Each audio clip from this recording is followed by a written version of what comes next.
வா வாத்தியாரே, அடாடாடாடா, பொங்கலுக்கு ரிலீஸ் ஆன ஒரு ஃபேண்டசி கலந்த ஒரு திரைப்படம் இது.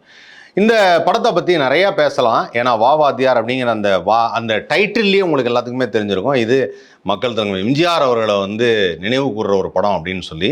ஸோ இந்த படத்தை டைரக்ட் பண்ணது நலன் குமாரசாமி. அந்த படத்துக்கு மியூசிக் சந்தோஷ் நாராயணன். இந்த படத்தில் கார்த்தி அவரோடு இணைந்து கீர்த்தி ஷெட்டி ரொம்ப அருமையாக பெர்ஃபார்ம் பண்ணியிருக்காங்க. அண்ட் இந்த படத்தில் முக்கியமான கதாபாத்திரத்தில் ஒரு கதையின் ஒரு மைய புள்ளியாக இவர்கிட்ட தான் சார் கதை ஆரம்பிக்குது அப்படின்வாங்கல்ல, அந்த கேரக்டர் ராஜ்கிரண் சார் பண்ணியிருக்காரு. அதே சமயத்தில் சத்யராஜ் சார் ஒரு இம்பார்ட்டன்ட் கேரக்டர் ஒன்று பண்ணியிருக்காரு. அவரும் அதே மாதிரி இந்த ஒரு பெரிய பிஸ்னஸ் மேன், ஒரு ஆண்டர்பிரினர் மாதிரி ஒரு கேரக்டர் ஒன்று பண்ணியிருக்காரு. அதுக்கப்புறம் இந்த படத்துக்கு கேமரா வில்லியம்ஸ் சூப்பராக பண்ணியிருக்காப்புல. அண்ட் படத்தொகுப்பு வெற்றி கிருஷ்ணன் ரொம்ப நல்லா பண்ணியிருக்காரு. அவர் தான் எடிட்டிங் கம்ப்ளீட்டாக சூப்பராக இருந்தது. ஸ்டுடியோ கிரீன் தான் அந்த படத்தை ப்ரொடியூஸ் பண்ணியிருக்காங்க. ஓகே, இந்த படம் என்ன மாதிரியான படம்? அந்த படம் கொஞ்சம் நாளைக்கு முன்னாடி வரதா இருந்தது, அப்புறம் வரல, அப்புறம் ஒரு சில பிரச்சனைகள் இருந்தது, ஃபினான்ஷியல் நெருக்கடி அது இதுன்னு சொன்னாங்க. அதுக்கப்புறம் அப்படியே தள்ளி போச்சு, பொங்கலுக்கு வந்தது. டிசம்பர் மாதம் 12ஆம் வர வேண்டிய படம் இது வாவாதியாருங்கிற படம். இப்போது இந்த வாவாதியாரோட கதை என்ன அப்படின்னு பார்க்கும்போது, அநியாயங்களை தட்டி கேட்பது. ஒரு போலீஸ் ஆஃபீஸராக வர்றாரு கார்த்தி. ஃபைன், ஒரு போலீஸு ஒரு காப் ஸ்டோரின்னா என்ன வித்தியாசமாக இருக்க போகுது அப்படின்னு பார்த்தா, எஸ், இது கொஞ்சம் வித்தியாசமாக இருக்குது. அந்த வித்தியாசமாக இருக்கிறது என்ன அப்படின்னு பார்த்தீங்கன்னா, இப்போது அந்த சமூக வலைதளங்கள் அப்படிங்கிறது எல்லாருக்குமே தெரிஞ்ச ஒன்று. யூடியூப்பு, ஃபேஸ்புக் இதெல்லாம் எல்லாருக்கும் தெரிஞ்ச ஒன்று. இதில் அதாவது புரட்சிகரமான சிந்தனைகளோ இல்லை ஒரு அரசாங்கத்துக்கு எதிராகவோ ஒரு பதிவு போடுறது அப்படிங்கிறது கூடாது. அந்த மாதிரி பண்ணுறதுக்குன்னு ஒரு சில இது இருந்தால் அந்த சேனல்ஸ் எல்லாம் பிளாக் பண்ணுவாங்க, அந்த சேனல் சரியில்லைன்னு சொல்லுவாங்க. அது மாதிரி நிறையா இருக்கும். அந்த மாதிரி ஒரு இருந்தது உங்களுக்கு தெரியும். இந்த கதையில் என்ன பண்ணியிருக்காங்க அப்படின்னா, அந்த மாதிரி அரசாங்கத்துடைய உண்மையை வெளிக்கொண்டு வர மாதிரி ஒரு விஷயத்த ஒரு சேனல் பண்ணுறாங்க. அது ஒரு வைரலாக போகுது. ஹேக் பண்ணுறாங்க, எத்திக்கல் ஹேக்கர்ஸ் மாதிரி இவங்க கண்ணாமண்ணா ஹேக் பண்ணி எல்லாத்துக்கும் அந்த யூடியூப்பில் அந்த வீடியோ போயிடுது. அது யார் அது அப்படின்னா, அது ஒரு மஞ்சள் முகம் அப்படின்னு சொல்லிட்டு ஒரு சேனல். அந்த மாதிரி மஞ்சள் முகம் அப்படின்னு சொல்லி அந்த ஒரு விஷயத்தை எடுத்து, அதாவது இந்த மாதிரி ஒன்று நடக்க போகுது, ஒரு போராட்டம் நடக்க போகுது. இந்த போராட்டத்தில் ஒரு துப்பாக்கி சூடு நடக்க போகுது. துப்பாக்கி சூடில் அப்பாவி மக்கள்லாம் சாக போகிறாங்க அப்படிங்கிறத ஆல்ரெடி தெரிஞ்சுக்கிட்ட ஒரு சேனல் வீடியோவை போடுறாங்க. ஸோ அது ரொம்ப பகீன்னு இருக்குது அப்படின்னு சொல்லி இந்த கதையை ஆரம்பித்தாங்க. இந்த கதையை நான் ஃபேண்டசி கதை அப்படின்னு சொன்னேன்னா, நம்ம இயல்பு வாழ்க்கையை ஒட்டி இருக்கா அப்படின்னா இயல்பு வாழ்க்கையை ஒட்டி இல்லை. இயல்பு வாழ்க்கையை ஒட்டாத ஒரு விஷயம் திரைப்படத்தில் மட்டுமே பார்க்கக்கூடிய ஒரு விஷயம். அப்போ நம்ம என்னென்னா அப்படியே கம்ப்ளீட்டாக அந்த படத்துக்குள்ளே போயிடணும். அந்த படத்துக்கு வெளியில் இருந்தோம்னு வச்சிங்களேன், நமக்கு கொஞ்சம் ஒன்றுமே புரியாது. அந்த மாதிரி தான் இருக்குது இந்த படத்தில். அப்போ உள்ளே போகிறோம் அப்படின்னா, உள்ளே போகிறப்ப அங்கே ஒரு பெரிய பிஸ்னஸ் ஆண்டர்பிரினர் சத்யராஜ் சார் ஒரு பிஸ்னஸ் ஆண்டர்பிரினருங்கும் போது அவருக்கு ஒரு கேரக்டர் ஒன்று கொடுத்துருக்காங்க. சத்யராஜ் சாருக்கு எத்துப்பல் வச்ச மாதிரி ஒரு கெட்டப் ஒன்று கொடுத்தாங்க. அது ஏன் கொடுத்தாங்க அப்படின்னு நான் யோசிக்கிறேன். அதாவது எங்கே கனெக்ட் பண்ணுறாங்க அப்படின்னா, அமைதிப்படையில் சத்யராஜ் அந்த தேங்காய் பொறுக்கினார் இல்லையா, அந்த தேங்காய் பொறுக்கினதுலேருந்து கனெக்ட் பண்ணுறாங்க. அங்கே கனெக்ட் பண்ணி அங்கேருந்து அவர் அப்போ அவர் இப்படி தான் இருந்தார். அப்படியே படிப்படியாக முன்னேறி நிறைய பேர் முன்னேறினா என்ன, இந்த மாதிரி யாராவது நமக்கு இடைஞ்சலாக இருக்காங்கன்னா உடனே கல்லை தூக்கி மண்டையில் போடுற மாதிரி ஒரு காட்சி. அது மாதிரி 10-15 பேர் தலைமையில் கல்லை போட்டு கொண்டுறாப்புல. அப்படிலாம் கொண்டு தான் இந்த இடத்துக்கு வந்திருக்காரு. அப்படிங்கிறனால அவருக்கு இந்த பல் செட்டில் கொஞ்சம் ஏதோ ஒரு வித்தியாசம் பண்ணி ஒரு டென்டல் ஒர்க் ஒன்று பண்ணியிருக்காங்க. ஃபுல்லாக பல்லு கொஞ்சம் எத்துப்பல்லாக இருக்கிற மாதிரி. சத்யராஜ் சாருக்கு அழகே என்னென்னா இந்த எத்துப்பல்லு தான். நீங்கள் அவரோட இளமை காலங்களோடைய படங்கள்லாம் பார்க்கும்போது சொல்லுங்கள் அப்படின்னாருனா அந்த பல்லு கொஞ்சம் முன்னாடி இருக்கும். அதாவது என்னென்னா, அந்த மேவதரும் கீவதரும் ஒட்டாதுனால அந்த மாதிரி ஒரு அழகு, சிரித்தால் ஒரு அழகு. எம்ஜிஆர் அவர்களுக்கு அப்படி தான் இருக்கும். அந்த ஒரு அழகு இருக்கும். ஒரு எத்து பல்லு தான் அழகு. அது மாதிரி சத்யராஜ் சாருக்கு ஒரு அழகு. இவங்க ஏன் அதை மறுபடியும் ஒரு கெட்டப் போட்டாங்க அப்படிங்கிறது எனக்கு தெரியல. அதுக்கான காரணம் எனக்கு புரியல. பட் சம்ஹவ் ஒரு கனெக்டிவிட்டி கொண்டு வரதுக்காக இப்போ இதெல்லாமே பார்த்தீங்கன்னா எங்கே இருந்துன்னா, இப்போ இந்த லோகேஷ் சினிமாட்டிக் யூனிவர்ஸுங்கிற மாதிரி ஒரு படத்துலேருந்து இன்னொரு படம் கனெக்டிவிட்டி. இவர் யார் தெரியுமா, அவர் தான் இந்த கேரக்டர், இது பெரிய ஆக்டர். இது இப்போ எல்லாருமே அந்த மாதிரி ஒன்று பண்ணால் எப்படி இருக்கும், ஒரு கனெக்டிவ் யூனிவர்ஸ் மாதிரி ஒன்று பண்ணால் எப்படி இருக்கும், ஒர்க் ஆகும் இல்லை அது அப்படிங்கிற மாதிரி ஏதாவது ஒன்று யோசிச்சிருப்பாங்கன்னு நினைக்கிறேன். சரி, இந்த கதையை எப்படி சொல்லியிருப்பாங்க? இந்த கதையை சொல்லும் பொழுது நலன் என்ன சொல்லியிருப்பார்? ஓகே, இது what if MGR is back, MGR மீண்டும் வந்தால் எப்படி இருக்கும், எப்படிங்க அது எம்ஜிஆர் மீண்டும் வர்றது அப்படின்னா, இல்லைங்க எம்ஜிஆர் வரலான்னா எம்ஜிஆருடைய அவருடைய ஆவி உனக்கு மறுபடியும் அநியாயங்களை தட்டி கேட்க ஆரம்பிக்குது, எப்படி இருக்கும்? நல்ல கான்செப்ட் அது. எம்ஜிஆருடைய ஆவி வரதா? எம்ஜிஆர் என்பவர் ஒரு கடவுள் மாதிரி. எம்ஜிஆர் ஆக்சுவலாக என்னென்னா, நடிகராகி அவர் அரசியலுக்கு வந்தப்போ அவர் கிட்டத்தட்ட கடவுளாக பார்க்கப்பட்டார். அந்த காலகட்டங்கள் எப்படி என்டி ராமராவ் என்னன்னா அவர் கடவுளாக பார்த்தது காரணம்னா அவர் கிருஷ்ணன் வேஷம் போட்டால் கடவுளாகவே இருப்பார். அப்படி வந்து எம்ஜிஆர் அவர்களை வந்து கடவுளாக பார்த்த காலம் அது. இப்போ இருக்கிற நடிகர்கள் அப்படி பார்க்குறாங்கன்னா அப்படி கிடையாது, கடவுளாக பார்க்க மாட்டாங்க. ஏன்னா நாகரிகம் வளர்ந்துருச்சு, டெக்னாலஜி வந்துருச்சு, இப்போ பார்க்க மாட்டாங்க. ஆனால் அப்போ பார்த்தாங்க. அது ஒரு உணர்வு அந்த மக்கள்கிட்ட இன்னுமே போய் பார்க்கும்போதுல எம்ஜிஆர் மாதிரி அப்படின்வாங்க, எம்ஜிஆர் வந்துருவார் அப்படின்வாங்க, எம்ஜிஆர் இன்னும் உயிரோடு தான் இருக்கார் அப்படின்வாங்க. நிறைய பேருக்கு வந்து எம்ஜிஆர் அவர்கள் காலமாயிட்டாருங்கிறதே அவங்க உணர மாட்டாங்க. இப்போ அதை வந்து நான் எப்போ இதை வந்து நான் ஒரு விழாவுக்கு போயிருக்கிறேன், தைப்பூச விழாவிற்கு போயிருக்கிறேன். ஒரு தைப்பூச விழாவுக்கு போயிருந்தப்போ மக்கள்லாம் வராங்க. மக்கள் வந்து எதுக்கு நான் சொல்ல தைப்பூச விழாவுக்கு வந்து வள்ளலார் கோயிலுக்கு போயிருக்கேன். ஸோ அங்கே போனப்போ மக்கள் வரும்போது ஒரு அம்மா வராங்க, வந்துட்டு எம்ஜிஆர் பற்றி இல்லை, இது விஜயகாந்த் பற்றி அவரோட சொன்னது. அவன் பார்த்துட்டு என்னை பார்த்து நீங்கள் அவர் வாய்ஸ்லாம் நல்லா பேசுகிறீங்க அப்படின்ட்டு அந்த கேட்டுட்டு கொஞ்ச நேரத்தில் அந்த அம்மா கண் கலங்கினாங்க. கண் கலங்கிட்டு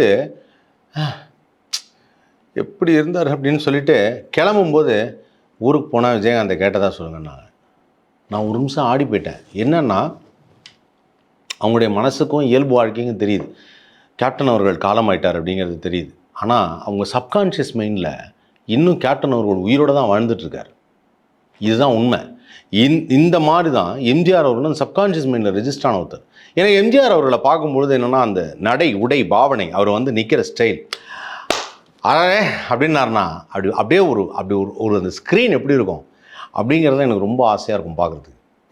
அந்த தோலை அப்படி தட்டுறதும் அந்த கண்களை பார்க்குறதும் அப்படி பார்த்துட்டு வந்து அப்புறம் அப்படின்னாருனா அதெல்லாமே அவருடைய யூனிக் ஸ்டைல்.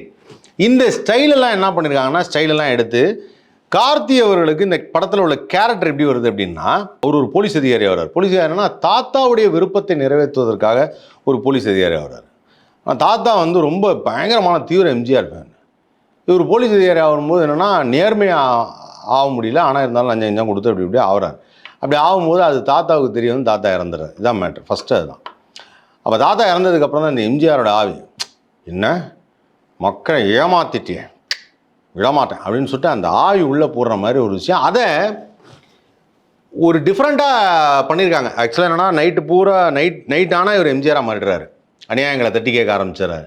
காப்பாற்றுங்க அப்படின்னு அந்த குரலை கேட்டோன்னே நான் இருக்கேன் அப்படின்னு சொல்லிட்டு உடனே டக்குன்னு போயிடுறாரு. ஸோ இந்த மாதிரி ஒரு ஸ்க்ரீன் பிளே வந்து பண்ணியிருக்காரு நலன் குமாரசாமி. ஸோ மக்களெல்லாம் இப்போ யார் அந்த MGR, who is that MGR, MGR திரும்பி வந்துட்டார், யார் அந்த வாத்தியார் அப்படின்னு சொல்லி கடைசியாக கிளைமேக்ஸ் வரையும் கொண்டு போகிறாங்க. ஆனால் கிளைமேக்ஸில் வந்து அந்த வாத்தியார் வந்து கார்த்தி தான் அப்படிங்கிறது தெரிய வருது. ஸோ இவ்வளோ தான், இதான் கதை. ஆனால் இந்த படத்தில் ஸ்க்ரீன் பிளே வைஸ் அப்படின்னு பார்க்கும் பொழுதில் there are lots of confusions. இந்த படத்துடைய ஓவரால் லைன் நான் ஜென்ரலாக சொல்கிறேன். இந்த படத்துடைய ஓவரால் லைன் பார்க்கும்போது எம்ஜிஆர் அவர்கள் திரும்பி வந்தால் எப்படி இருக்கும் அப்படிங்கிறது ஒரு கதைன்னா சூப்பர் கதை. அது செம்ம இன்ட்ரெஸ்டிங்காக இருக்கும். மக்களுக்கு வந்து அப்படி வந்து நின்று நான் எம்ஜிஆர் அப்படின்னு சொல்லும்போதே அப்படியே ஒரு நரம்பு புடைக்க வந்துடுவாங்க. அந்த மாதிரி ஒரு ரசிகர்கள் கூட்டம் அவர்களுக்கு எம்ஜிஆர் அவர்களுக்கு, அதில் டவுட்டே கிடையாது. அப்போ அந்த கதை வந்து நல்ல கதை. ஆனால் என்னென்னா ஸ்க்ரீன் பிளேயில் இவருக்கு என்ன நடக்குது, ஒரு ஃபேண்டசி கதை தான். இவர் ஏன் எம்ஜிஆராக மாறுறாரு, எம்ஜிஆரோட ஆவி தான் வருதா, இல்லை வேறு ஏதாவது நடக்குதா, இவர் மைண்டுக்குள்ளே வேறு ஏதாவது நடக்குதா, உடல் ரீதியாக மட்டும் மாறுறாரா, ஆனந்தராஜ் ஏன் அந்த கேரக்டரில் வராரு. ஸோ ஆனந்தராஜ் வந்து ஒரு எம்ஜிஆரோட தீவிர ரசிகர். ஸோ அவர் வந்து அந்த எம்ஜிஆர் மாதிரியே அப்படி நடந்துட்டு போகிறதுனா அதுலலாம் சில இடத்துலலாம் வந்து ஒரு காட்சி அமைப்புகள் எடிட்டிங்கில் இல்லை, ஒர்க் பண்ணதுலேயே ஒரு இடத்துல வந்து ஐஸ் பாக்ஸ் இருக்குது, ஒரு இடத்துல ஐஸ் பாக்ஸ் இல்லாமல் இருக்குது, அந்த மாதிரி சில விஷயங்கள்லாம் மாறி இருக்குது. அப்புறம் இந்த காட்சி அமைப்புகளில் வந்து பார்த்திங்கன்னா இவர் எப்படி அவருக்கு சப்போர்ட் பண்ணுறாரு. ஆனந்தராஜுக்கு டைலாகே இல்லை, ஒரே ஒரு 2-3 டைலாக் தான் வருது. ஒன்று காட்சி அமைப்பில் எப்படி சப்போர்ட் பண்ணுறாரு, எப்படி வந்து அவர் இல்லைன்னா எம்ஜிஆர் வாத்தியாருடைய தீவிர ரசிகர் சத்யராஜ். அது அப்படியே ஆப்போசிட்டில் யார் அது வாத்தியார் அப்படின்னு சத்யராஜ் அந்த வாத்தியார் உடனடியாக பிடிச்சாங்க, அவரை எப்படியாவது தீர்த்து கேட்டேன் அப்படின்னு சொல்லி அவர் அந்த மைண்ட் செட்டில் இருக்கக்கூடிய ஒரு கேரக்டர் இருக்கார். அதுதான் சத்யராஜ் சார் வந்து ஆடியோ லான்ச்சில் வந்து நடிச்சிட்டேன், ஆனால் இருந்தாலும் எனக்கு எம்ஜிஆருக்கு எதிராக என்னால் நடிக்கவே முடியாது அப்படிங்கிற மாதிரி உணர்ச்சி பொங்க பேசியிருப்பார் ஆடியோ லான்ச்சில். ஆனந்தராஜ் அவர்களும் எம்ஜிஆரோட பெரிய தீவிர ஃபேன். ஸோ அந்த மாதிரி வந்து இல்லை, இந்த படம் வந்து இட்ஸ் ஒரு ஒன் மேன் ஷோ. ஒரு ஒன் மேன் ஷோ நீங்கள் டைரக்ட் பண்ணும்போது, ஒரு ஒன் மேன் ஷோவில் எம்ஜிஆர் அவர்களை பற்றி சொல்லும்போது திரைக்கதையில் இன்னும் கொஞ்சம் நீளம் வேணும். இது இவ்வளோ ஷார்ட்டாக ரிலீஸ் பண்ணிருக்கணும்னு அவசியம் இல்லை. ஒரு 2.75 மணி நேரம் அந்த படம் இருந்திருக்கலாம், சில சீன்ஸ் இருந்திருக்கலாம், ஏன் இவர் எம்ஜிஆரை மாறுறாருங்க இருந்திருக்கலாம். அப்புறம் டுவர்ட்ஸ் அ கிளைமேக்ஸ் வந்து இன்னும் கொஞ்சம் தெளிவாக இருக்கலாம். கார்த்தி வந்து அந்த கிளைமேக்ஸ் காட்சியில் நடந்து வந்து மக்களை அப்படி பார்க்குறப்போ தன்னை ஒரு எம்ஜிஆராக உணர்ந்து ஒரு இடத்துல அப்படின்னு இருக்கணும். அந்த கையெடுத்து கும்பிடு அப்படின்னோடனே அப்படின்றனாரு வச்சுங்களேன், வேற மாதிரி இருக்கும். ஆனால் அவர் தயக்கத்தில் கும்பிட்றாரு. அப்போ இந்த கதையில் ஏதோ ஒன்று தெளிவாக சொல்லப்படவில்லை. அதனால தான் இந்த படம் பார்த்துட்டு நிறைய பேர் வந்து இல்லைங்க சுமாராக இருக்குது அப்படின்னு ஏன் இந்த கமெண்ட்டை சொல்கிறாங்க. அதுக்கு ரீசன், இந்த கான்செப்ட் சூப்பர்ப் கான்செப்ட். பாட்டு சந்தோஷ் நாராயணன் பட்டே கிளப்பிட்டாப்புல. ஒரு ஓப்பனிங்னா ஒரு டுவேட் சாங் ஒன்று, அந்த பொண்ணுக்கும் ஹீரோயினுக்கும் ஹீரோவுக்கும் ஒரு டுவேட் சாங் பிரமாதமாக இருந்தது. ஒரு அந்த அவருடைய ஜானர் வே ஆஃப் மியூசிக்கு கேட்குறதுக்கே அப்படி டப்புன்னு ஒட்டிக்கிச்சுன்னுவாங்களா, அந்த மாதிரி இருந்தது. சூப்பர் பாட்டு. அதுக்கப்புறம் இந்த படத்தில் வந்து மேக்கப் காஸ்டியூம் மலைக்கல்லன் படத்தில் வந்த மாதிரி எம்ஜிஆர் வந்து அந்த கருப்பு கலரில் அந்த இது கட்டிட்டு வர மாதிரி ஒரு குதிரையில் வெள்ளை குதிரையில் வந்து நிற்கிறார் அப்படிங்கிறது ஒரு காட்சி. அது நல்லாயிருக்கு. அது கார்த்தியோட மேக்கப்பு, கார்த்தி நிற்கிறது, நடக்கிறது, போகிறது. அந்த எம்ஜிஆர் மட்டும் ஒன்று மாதிரி தமிழில் செந்தமிழில் பேசுகிறது, இவங்கெல்லாம் நார்மலாக பேசுகிறது. அந்த மாதிரி இந்த கதையில் ஏகப்பட்ட விஷயம் பண்ணியிருக்காங்க. ஃபைட் சீன்ஸ், அதேமாதிரி ஃபைட் சீனில் வந்து எம்ஜிஆர் வந்து நிறைய பேர் அடித்து போடுறாரு. அடித்து போட்டோன்னா ஒருத்தன் ஐயா காப்பாற்றுங்க அப்படின்னு அவர் குத்துப்பட்டு அவன் காப்பாற்றுங்கிறான். காப்பாற்றின ஐயோ உனக்கு என்ன ஆச்சு அப்படின்வார். அதாவது என்னென்னா இவர் தான் அடித்தது, ஆனாலுமே அங்கே ஒரு இறக்க குணம் அப்படிங்கிறது ஒன்று இருக்கும். அதை வச்சு ஒரு சீன் ஒன்று பண்ணியிருக்காங்க, நல்லா இருந்தது. ஸோ இந்த மாதிரி வந்து இந்த படத்தில் நிறைய விஷயங்கள் பண்ணியிருக்காங்க. பட் இருந்தாலும் இன்னும் கொஞ்சம் அடிஷ்னலான ஸ்க்ரீன் பிளேவும் இன்னும் கொஞ்சம் தெளிவான ஸ்க்ரீன் பிளே இருந்தால் இந்த படம் ஒரு மிகப்பெரிய மாஸ் வெற்றி படமாக மாறி இருக்கும். ஏன்னா வாத்தியார் அப்படிங்கிற அந்த கான்செப்ட்டு இப்போ இனிமேல் போய் திருப்பி எடுக்க முடியாது. எம்ஜிஆர் அவர்கள் திரும்பி வந்தா அப்படிங்கிற ஒரு விஷயம் இது வரைக்கும் யாருமே பண்ணாத ஒன்று. அது ரொம்ப நல்லா இருந்தது. உண்மையிலேயே நலன் குமாரசாமிக்கு இப்படி ஒரு கான்செப்ட் எடுத்ததுக்கு பாராட்டுகள், கார்த்தி அவர்களுக்கு இப்படி ஒரு படத்தை நடித்ததுக்கு பாராட்டுகள். பட் இந்த படத்துடைய திரைக்கதை இன்னும் கொஞ்சம் எலாபரேட்டாக இருந்து கொஞ்சம் இது வந்து அன்னியன் மாதிரி ஒரு கேரக்டருங்க, அவருக்கு இந்த மாதிரி மாறுது இப்படி மாறுதுன்னு சொல்லிட்டு அன்னியனில் அதனால தான் நாசரோட கேரக்டர் இருப்பாங்க. ஒரு டாக்டரை பார்க்கும்போது தான் அது தெரியும். இவங்க என்ன பண்ணாங்க, நாசரோட கேரக்டர் தூக்கி ஹீரோயினுக்கு வச்சிட்டாங்க. ஹீரோயின் தான் அதை வந்து எக்ஸ்பிளைன் பண்ணி கண்டுபிடிக்கணும். ஹீரோயினால் அந்த கேரக்டரை கேரி பண்ண முடியாது. ஒரு டாக்டர் செய்கிற வேலையை ஒரு ஹீரோயின் கேரி பண்ண முடியாது. ஏன்னா ஹீரோயின் இந்த கேரக்டரையும் கேரி பண்ணணும், ரொமான்ஸும் காட்டணும். அது ரொம்ப கஷ்டம். அது இயல்பு வாழ்க்கையில் ஒத்து வராது. ஆனால் அதை ரொம்ப ட்ரை பண்ணியிருக்காங்க. அது இந்த படத்துக்கு ஒரு தொய்வாக நான் நினைக்கிறேன். அந்த கேரக்டர் மட்டும் ஒரு டாக்டர் கேரக்டர் ஒருத்தர் பண்ணிட்டு எஸ் எம்ஜிஆருங்கிற ஒரு கடவுள் மாதிரி அவர் திரும்பி வந்தால் எப்படி இருக்கும், ஒரு நிமிஷம் இருங்க அப்படின்னு சொல்லி சும்மா வாசலில் வேலை செய்கிற ஒருத்தரை கூப்பிட்டேன், தம்பி உங்கள் அப்பா, எங்கள் அப்பா பெரிய எம்ஜிஆர் ஃபேன் சார். எம்ஜிஆர் என்ன சாகவே இல்லை சார். ஸோ பார்த்தீங்களா, அவங்க எல்லாரும் இன்னும் எம்ஜிஆர் நினச்சிட்ருக்காங்க. அப்படி அந்த ஒரு டயலாக்லாம் வச்சு பண்ணியிருந்தான்னு வச்சுங்களேன், வேறமாக இருந்திருக்கும். இருந்தாலும் வாத்தியார் ஒரு மாசான படம், கிளாஸான படம், எம்ஜிஆரை மீண்டும் கண்ணுக்கு முன்னாடி நிறுத்திய படம். எல்லோரும் பாருங்கள், நீங்கள் எம்ஜிஆர் ஃபேன் தான் இந்த படத்தை மிஸ் பண்ணவே மாட்டீங்க. என்ன